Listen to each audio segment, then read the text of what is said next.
CM ಅಂತ ಆರೋಪ ಮಾಡಿದೆ ಸರ್. ಬಟ್ ಬೊಮ್ಮಾಯಿಗೆ ಸ್ಟೇ ತಗೊಂಬಂತ ನಾನಂತೂ ಹೇಳಿಲ್ಲ. ಬಂದಂತ ನಟಿಯರು ಪಡ್ಕೊಂಡಂತ ಸಂಭಾವನೆಗಳು, ದುಡ್ಡುಗಳು, ಗೋಲ್ಡ್ ಗಿಫ್ಟ್ಸ್ಗಳು, ರಾಲ್ಸ್ ರಾಯ್ಸ್ ಕಾರ್ಗಳು ಎಲ್ಲರಿಗೂ ಗೊತ್ತಿದೆ ಸರ್. ಅವ್ರವ್ರಿಗೆಲ್ಲ ಗೊತ್ತಿದೆ. ಮಾಜಿ ಸಿಎಂ, ಬಿಜೆಪಿ ಮಾಜಿ ಸಿಎಂ ಬಗ್ಗೆ ಅವರು ಕೂಡ ನೀವು ಆರೋಪ ಮಾಡಿದ್ರಿ. ಅದ್ರ ಬಗ್ಗೆ ಅಲ್ಲ, ಮಾಜಿ ಸಿಎಂ ಅಂತ ಆರೋಪ ಮಾಡಿದೆ ಸರ್. ಬಟ್ ಬೊಮ್ಮಾಯಿಗೆ ಸ್ಟೇ ತಗೊಂಬಂತ ನಾನಂತೂ ಹೇಳಿಲ್ಲ. ನನಗೆ ಬೊಮ್ಮಾಯಿಗೆ ಸ್ಟೇ ತಗೊಂಬಂದು ಬಂಗ ಎಬ್ಬರ್ಸ್ಕಂತ ನಾನು ಅಂತ ಹೇಳಿಲ್ಲ. ನಾವು ಹೇಳಿದ್ದು ಮಾಜಿ ಸಿಎಂ ಅಂತ ಹೇಳಿದ್ವಿ. ಅದ್ರ ನಟಿಯರು ಇದಾರೆ ಅಂತಿದ್ರೆ ಬಾಲಿವುಡ್, ಟಾಲಿವುಡ್, ಕಾಲಿವುಡ್ ಎಲ್ಲ ಸರ್. ಈಗ ಬಂದ ಏನೋ ಆ ಒಂದು ಎಕ್ಸ್-ಸಿಎಂ ಪೊಸಿಷನ್ನ ದುರ್ಬಳಕೆ ಮಾಡ್ಕೊಂಡಂತ ಎಕ್ಸ್-ಸಿಎಂ, ಆ ಕಡೆ ಇದ್ದಂತ ಅಕ್ಕಬಕ್ಕರು ಮಿನಿಸ್ಟ್ರುಗಳು, ಬಂದಂತ ನಟಿಯರು ಪಡ್ಕೊಂಡಂತ ಸಂಭಾವನೆಗಳು, ದುಡ್ಡುಗಳು, ಗೋಲ್ಡ್ ಗಿಫ್ಟ್ಸ್ಗಳು, ರಾಲ್ಸ್ ರಾಯ್ಸ್ ಕಾರ್ಗಳು ಎಲ್ಲರಿಗೂ ಗೊತ್ತಿದೆ ಸರ್. ಅವ್ರವ್ರಿಗೆಲ್ಲ ಗೊತ್ತಿದೆ. ಈಗ ನಾನು ಫಸ್ಟ್ ಎಕ್ಸ್-ಸಿಎಂ ಅಂತ ಹೇಳಿದಾಗ ಎಷ್ಟೋ ಜನ ಜಗದೀಶ್ ಅವರು ಸುಳ್ಳು ಹೇಳ್ತಾ ಇದಾರೆ ಅನ್ಕೊಂಡ್ರು. ಆಮೇಲೆ ನನಗೆ ಕೇಳಿದೆ, ಇರೋಪ್ಪ ಅಕಸ್ಮಾತ್ ಎಫೆಕ್ಟೆಡ್ ಪಾರ್ಟಿ ಏನಾದ್ರು ಸ್ಟೇಗಿ ತಗೊಂಬಂದ್ರೆ ಗೊತ್ತಾಗತ್ತೆ ಕಣ, ನಾನು ಹೆಸರು ಹೇಳಕ್ಕಾಗಲ್ಲ, ಹೆಸರು ಹೇಳಿ ತಪ್ಪಾಗ್ತದೆ ಅಂತಂದ್ರೆ ಅಷ್ಟೊತ್ತಿಗೆ ಬೊಮ್ಮಾಯಿ ಹೋಗಿ ಸ್ಟೇ ತಗೊಂಬಂದ್ಬಿಡ. ಆಯಪ್ಪನ ಎಕ್ಸ್-ಸಿಎಂ.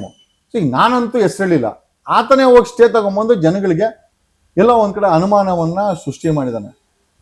ಮೋಸ್ಟ್ಲಿ ಸರ್ ಇವ್ರಿಗೆಲ್ಲ ಸರ್ ಏನೋ ಮೈಂಡ್ ರೀಡಿಂಗ್ ಏನೋ ಈ ಸುಳ್ಳನ್ನ ಏನೋ ಐ ಥಿಂಕ್ ಐಡೆಂಟಿಫೈ ಮಾಡೋ ಅಂತ ಈ ಪ್ರೋಸೆಸ್ ಏನಿದೆ, ಈ ವೈಜ್ಞಾನಿಕ ಪ್ರೋಸೆಸ್ಸು, ಅದರಲ್ಲಿ ಇವ್ರುಗಳನ್ನೆಲ್ಲ ಆಗ್ರೆ ನಿಜ ಹೊರಗಡೆ ಬರ್ಬೋದು ಸರ್. ಚಿಕ್ಕಬಳ್ಳಾಪುರ ಸುಧಾಕರ್ ಮೇಲೇನೂ ಆರೋಪ ಮಾಡಿದ್ರಿ ನೀವು. ಸುಧಾಕರ ಏನ್ ಮಾಡಲ್ಲ ಸರ್. ಸುಧಾಕರ ಏನ್ ಮಾಡಿಲ್ಲ ಹೇಳಿ.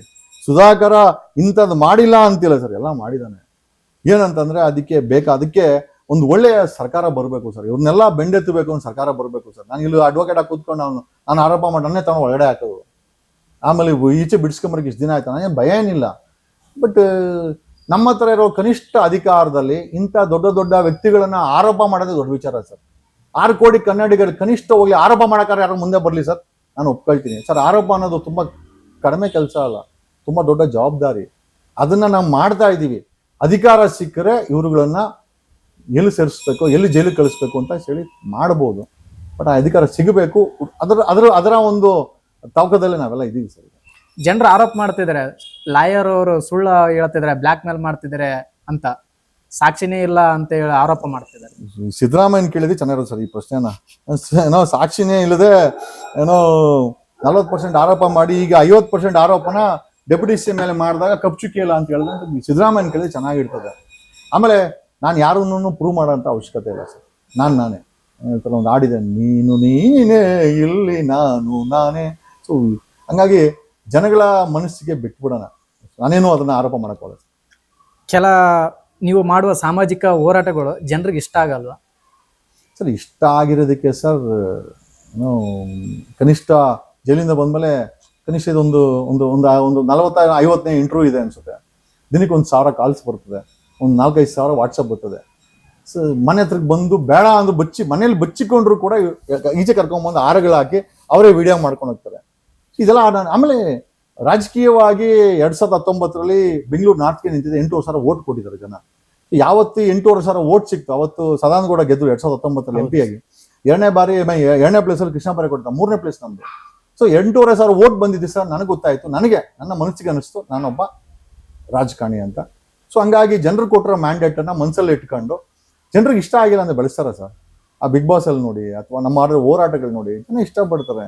ಆ CD ಪ್ರಕರಣದಲ್ಲಂತೂ ಜನ ಒಂದು ಐ ಥಿಂಕ್ ವೆಬ್ ಸೀರೀಸ್ ತರ ನೋಡಿದ್ರು ನಾವು ಮಾಡಿದಂಥ ಹೋರಾಟ. ರಮೇಶ್ ಜಾರಕಿಹೊಳಿ ಮೇಲೆ TV ವೆಬ್ ಸೀರೀಸ್ ತರ, ಧಾರಾವಾಹಿಗಳ ತರ ಅದನ್ನ ನೋಡ್ಕೊಂಡ್ಬಂದ್ರು.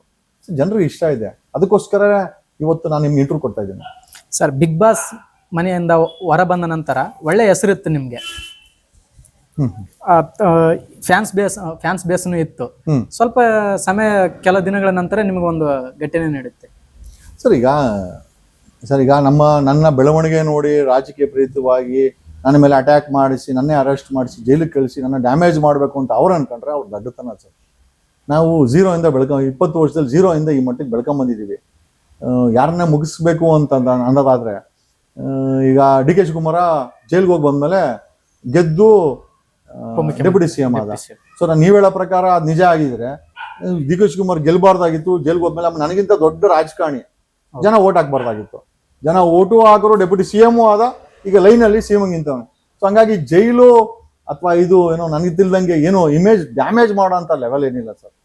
ಆಮೇಲೆ ಆ ರೀತಿ ಪ್ರಕರಣನೂ ಅಲ್ಲ. ನಾನೇನಾದರೂ ಕೊಲೆ ಆರೋಪ ಮಾಡಿ ದರ್ಶನ್ ಥರ ಏನಾದರೂ ಜೈಲಿಗೆ ಹೋಗಿದ್ದೀನಾ? ನಾನೇನು ಹೋಗಿಲ್ವಲ್ಲ. ಆಮೇಲೆ ಜೈಲಿಗೆ ಹೋಗ್ಬಿಟ್ಟು ಅಲ್ಲಿ ರೋಡಿಗಳ ಜೊತೆ ಕೂತ್ಕೊಂಡು ದಮ್ ಹೊಡೆದು ಇನ್ನೊಂದು ಮಾಡಿ ಇನ್ನೊಂದಷ್ಟು ಕೇಸ್ಗಳು ಹಾಕ್ಸ್ಕೊಂಡಿದ್ದೀನಾ? ಇಲ್ಲ. ಸೊ ಹಂಗಾಗಿ ನಾನು ಯಾವುದೂ ಆ ರೀತಿ ಕೃತ್ಯ ಮಾಡಿಲ್ಲ. ಆಮೇಲೆ ನನಗೆ ಆ ಥರ ಭಯನೂ ಇಲ್ಲ. ಆಮೇಲೆ ನನ್ನನ್ನು ಇಷ್ಟಪಡುವಂಥ ಬಲವಂತವಾಗಿ ಸಿದ್ದರಾಮಯ್ಯನ ಥರ ಭಾಷಣ ಮಾಡಿಬಿಟ್ಟು ಬಲವಂತ ಮಾಡೋದೂ ಇಲ್ಲ. ಇಷ್ಟಪಡ್ಬೋದು, ವಿರೋಧ ಮಾಡ್ಬೋದು. ಸೋಷಿಯಲ್ ಮೀಡಿಯಾದಲ್ಲಿ ಕೆಲವು ಕಮೆಂಟ್ಗಳು ಹರಿದಾಡುತ್ತವೆ. ಕಾಂಗ್ರೆಸ್ ಏಜೆಂಟ ಲಾಯರ್ ಜಗದೀಶ್ ಅವರನ್ನು ಬಿಜೆಪಿ ಏಜೆಂಟ್ ಅವರಂತ. ಸರ್ ನನ್ಗೆ ಯಾರು ಏಜೆಂಟು ಅಲ್ಲ ಸರ್. ಎಷ್ಟೋ ಜನ ಕೇಳ್ತಾರೆ ಯಾವ ಪಕ್ಷ ಅಂತ. ನಾನು ಹೇಳೋದು ಒಂದು ಪಿತೃಪಕ್ಷ ಅಂತ. ಏನಕ್ಕೆ ಅಂತಂದರೆ ನಮ್ಮದೇ ಆದಂಥ ಕನಸನ್ನು ಇಟ್ಕೊಂಡು ಬಂದಿದ್ದೀವಿ ಹೊರತು ಎಸ್ ಅಫ್ಕೋರ್ಸ್ ಹಿಂದೆ ರಾಹುಲ್ ಗಾಂಧಿ ಕಂಡ್ರೆ ತುಂಬ ಇಷ್ಟ ಇತ್ತು. ಸಿದ್ದರಾಮಯ್ಯ ಏನೋ ಮಾಡ್ತಾನೆ, ಏನೂ ಕಿಸ್ ಗುಡ್ಡೆ ಹಾಕಿಲ್ಲ ಸರ್. ಇವ್ರುಗಳೆಲ್ಲ ಸ್ವಾರ್ಥಿಗಳಾಗಿ ಇವ್ರ ಜಾಗವನ್ನು ಹೆಚ್ಚಿನ ವಿಡಿಯೋಗಳಿಗೆ ಪ್ರತಿಧ್ವನಿ ಯೂಟ್ಯೂಬ್ ಚಾನೆಲ್ ಸಬ್ಸ್ಕ್ರೈಬ್ ಮಾಡಿ, ಬೆಲ್ ಐಕಾನ್ ಕ್ಲಿಕ್ ಮಾಡಿ.